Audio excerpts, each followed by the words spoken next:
পিলখানায় BDR বিদ্রোহের ঘটনায় প্রায় 18,000 বিজিবি সদস্য চাকরিচ্যুত এবং বিভিন্ন মেয়াদে শাস্তির আওতায় আনার প্রতিবাদে আজকে তারা প্রধান উপদেষ্টার কার্যালয়ে বরাবর অভিমুখে রওনা দেওয়ার প্রাক্কালে তাদের শাহবাগ থানার সামনে আটকে দিয়েছে পুলিশ। যে সমস্ত অফিসাররা হাসিনার শাসন মানত না, দুঃশাসন মানত না, তাদেরকে সুপরিকল্পিতভাবে পিলখানায় সংযুক্ত করে তারপরে সুপরিকল্পিতভাবে এই অফিসারদেরকে হত্যা করে।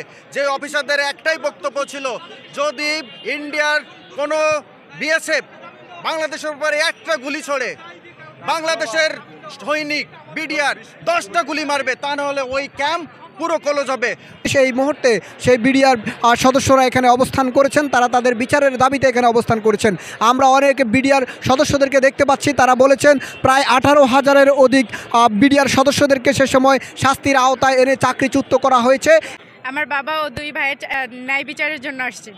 বিডিআর বিদ্রোহে জেল খাটছে। আর আমি যখন ছোট ছিলাম তখন তাদের জেল খাটার পরে আমাদের অনেক কষ্টের সংসার গেছে, আমাদের পড়াশোনার অনেক ক্ষতি হয়েছে। তার কারণে আমরা এখানে বিচার চাওয়ার জন্য আসছি। আমার দুই ভাই জেল খাটছে, কিন্তু বাবা জেল খাটেনি। সেই বিডিআর সদস্যদেরকে অনেককে কিন্তু বিভিন্ন মেয়াদে জেল দেওয়া হয়েছে। আমাকে সাক্ষী দিতে বলছিল, সরকারের পক্ষে সাক্ষী দেয় নাই, যার কারণে আমাকে চাকরিচ্যুত করছে। বলছিল যে তুমি বলো যে আমি অমুকরে দেখছি তারা অস্ত্র দিছে, বিডিআরে অস্ত্র নিছে, এটা আমাকে বলতে বলছিল। আমি বলছি না, আমি তো কাউকে দেখি না, আমি মিথ্যা সাক্ষী দিয়ে আমি আরেকটা পরিবারের সংসারকে ধ্বংস করবো কেন? তিনি বিডিআর সদস্যদের বিরুদ্ধে সাক্ষী না দেওয়ার কারণে তাকে চাকরিচ্যুত করা হয়েছে। কয়েক হাজার বিডিআর সদস্যরা এবং তাদের পরিবারের সদস্যরা এখানে উপস্থিত রয়েছে। 9 তারিখের ঘটনার 1-1.5 মাস আগেই পিলখানা তাদেরকে সংযুক্ত করা হয়। সেনাবাহিনী থেকে, আনসার থেকে যেসব সেনা অফিসাররা ছিল তাদেরকে পিলখানা সংযুক্ত করা হয়। এবং 57 সেনাবাহিনী অফিসার ছিল চৌখোশ, যারা বাংলাদেশের জঙ্গি জিএমবি এদেরকে দমনে অগ্রণী ভূমিকা রেখেছিল, তাদেরকে পিলখানায় ইনক্লুড করা হয়েছিল ঘটনা ঘটার মাত্র কয়েকদিন আগে। আর একটা জিনিস খেয়াল করবেন, আপনি হত্যাকাণ্ড হয়েছে ঢাকা পিলখানাতে, এছাড়া বাংলাদেশের কোথাও কোনো হত্যাকাণ্ড, অগ্নিসংযোগ, কোনো 26 তারিখে কোনো কিছু হয়নি। কিন্তু তারপরও সারা বাংলাদেশের হাজার হাজার বিডিআর সৈনিককে এই ঢাকার সাথে সংযুক্ত করে চাকরিচ্যুত করা হয়েছে।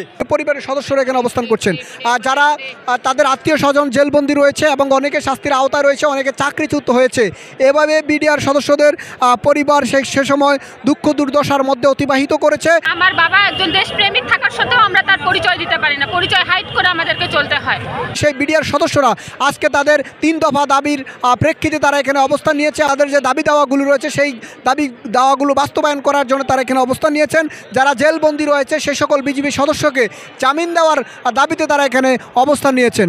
আমাদের যে পিলখানায় হত্যাকাণ্ড করছে সেটা পরিকল্পিত ভারত এবং শেখ হাসিনার এই কুরাজনীতির মাধ্যমে এত বড় হত্যাকাণ্ড করেছে। যে সমস্ত পরিবারের সদস্য এই পিলখানার সাথে চাকরিচ্যুত হয়েছে, ক্ষতিগ্রস্ত বিডিআরদেরকে সঠিক পাওনা ফিরিয়ে পাওয়া এবং চাকরি পুনর্বহাল করার জন্য আহ্বান জানাচ্ছি।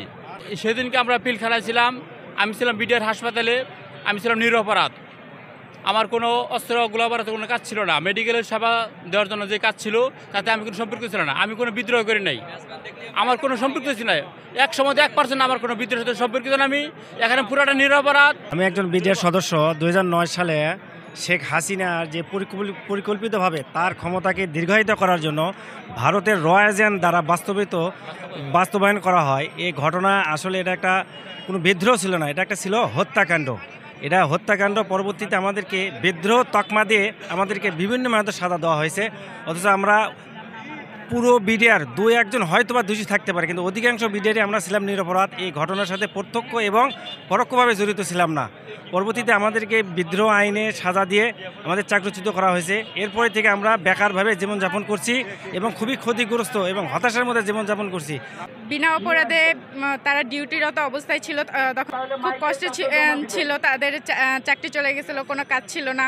এখনও মোটামুটি আমাদের চলতেছে কোনো রকম। ভাইদের চাকরি ফিরে পেতে চাই। আমরা সকল সুযোগ সুবিধা থেকে বঞ্চিত হয়েছি।